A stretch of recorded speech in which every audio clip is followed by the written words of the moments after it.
정정약 질투, 비전을 위해 싸워라. 상식으로 생각해서 해결책이 나오지 않을 때는 절호의 찬스라고 생각하라. 상식으로 가능한 범위라면 결국 그것은 평범한 것이다. 둘째 단의 정정약 질투는 전부 손정희의 창작이다. 그 때문인지 소프트뱅크 아카데미아 개교식의 특별 강의에서도 이 5문자를 해설할 때는 더욱 열정적이었다. 300년 비전을 세워라. 먼저 첫 번째 문자인 정, 즉 비전을 가진다. 산의 정상에서 둘러본 경치를 상상한다부터 살펴보자. 2장에서도 이야기했듯이 손정희가 말하는 비전을 가진다의 의미는 원래는 산의 정상에 올라가야 비로소 보이는 경치를 오르기 전에 상상하는 것이다. 10년 뒤, 20년 뒤, 30년 뒤에는 어떤 세상이 될 것인가? 그 세상 속에서 소프트뱅크는 어떻게 되어 있을 것인가? 소프트뱅크를 창업했을 때 손정희는 자신에게 이 질문을 수없이 던지고 그 이미지를 선명히 그려내고자 필사적으로 고민했다. 그리고 다음과 같은 2가지 30년 비전을 내걸었다. 1. 마이크로 프로세서가 인간의 미래를 크게 바꾼다. 매출을 조 단위로 세야 하는 기업이 된다. 약 30년이 지난 지금 이 비전들은 정말로 현실이 되었다. 손정희는 2010년 6월 25일에 열린 제30회 정기주주총회에서 앞으로 30년의 비전인 소프트뱅크 신 30년 비전을 발표했다. 먼저 손정희는 정보혁명으로 사람들을 행복하게 한다라는 소프트뱅크의 이념을 다시 한번 설명했다. 그런 다음 비전의 설명으로 넘어갔는데 여기에서 손정희가 제일 먼저 이야기한 것은 30년 뒤의 비전이 아니라 무려 300년 뒤의 비전이었다. 300년 전에 기계가 인류의 삶을 크게 바꾼 패러다임 전환이 있었습니다. 다음 300년 사이에 테크놀로지는 어떻게 진화할 것이며 인류의 삶의 방식은 어떻게 바뀔까요? 이 질문에 대한 답이 소프트뱅크의 홈페이지에 실려 있는데 한마디로 장대하다고 할 만하다. 그는 300년 뒤의 비전에 대해 이야기하고 나면 30년 뒤의 비전은 참으로 현실적으로 보일지도 모릅니다 라고 전제한 다음 이렇게 소개했다. 30년 뒤 컴퓨터 칩 하나에 들어있는 트랜지스터의 수는 뇌세포의 10만 배가 될 것입니다. 또한 그 칩은 현재 메모리 용량의 100만 배가 되며 현재의 300만 배나 되는 속도로 통신할 수 있게 될 것입니다. 그러면 어떻게 될까요? 30년 뒤의 아이폰에는 노래가 5천억 곡, 신문기사 데이터라면 3.5억 년분, 동영상도 3만 년분이 들어가게 될 것입니다. 살아있는 동안 전부 볼 수도 없을 만큼의 정보가 3만엔 정도의 손바닥만한 한 단말기에 들어가게 됩니다. 실질적으로 무한대의 정보, 지식, 지혜를 담을 수 있는 저장 장치가 생기는 것입니다.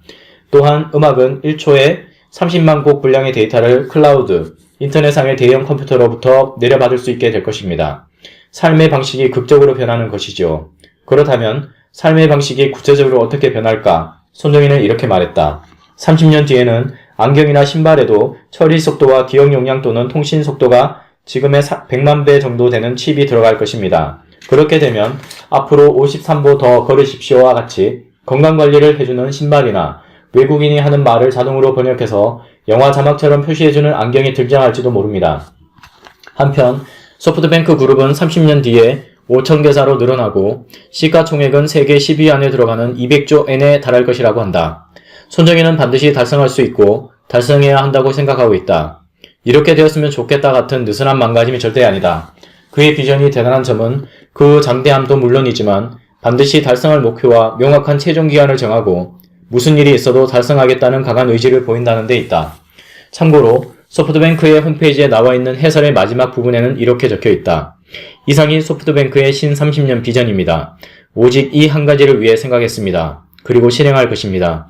정보혁명으로 사람들을 행복하게. 예전에 인터뷰했을 때 손정희는 리더가 비전을 가지는 일의 중요성에 대해 이렇게 역설했다. 어떤 회사에 새로운 사장이 취임했다는 말을 듣고 그 사장에게 가봅니다. 그리고 기분이 어떠십니까? 라고 물어보면 일본의 사장들은 대부분 생각지도 못했는데 사장이 돼서 라든가 뜻하지 않게 사장이 돼서 라는 상투적인 문구를 꺼냅니다. 그런데 한 말씀 드리자면 생각지도 못했는데 사장이 되어서는 안 됩니다. 뜻하지 않게 사장이 되어서는 안 됩니다. 사장이 될 뜻이 없었던 사람은 사장이 되어서는 안 됩니다. 정말 그렇다면 직원들이 불쌍하지요. 손정희의 열변은 계속되었다. 다음에는 포부를 말씀해 주십시오 라고 물어서 봅니다. 그러면 대부분의 사장은 인화라고 말합니다. 정말로 대부분이 그렇게 말합니다. 그리고 다음으로 하는 말은 고객입니다. 또 그 다음에는 회사의 기술이라든가 회사의 브랜드 또는 회사의 전통을 말합니다. 대부분 틀에 박힌 답변입니다. 얼굴만 다를 뿐 하는 말은 거의 비슷합니다. 또 그것을 당연하게 생각해 왔습니다. 하지만 정말 그래도 되는 것인지 저는 의무를 느낍니다. 최고 경영자가 어떤 비전을 제시하느냐에 따라 조직의 힘을 발휘하는 방식은 크게 달라진다. 조직 구성원에게 의욕을 북돋워주는 비전이라면 그들은 자신의 모든 능력을 발휘한다. 1000명이 10%씩 힘을 더 내면 100명이 늘어난 것과 다름이 없다. 그러나 그 반대의 경우도 있다. 사장이 그릇이 아닌 사람이 사장이 되면 무리는 어려움에 처합니다. 고객에게도 좋은 일이 아닙니다. 어쩌다 보니 또는 운이 좋아서 사장이 되었다고 말하는 사람은 진심으로 회사를 생각하지 않는 게 아닐까요?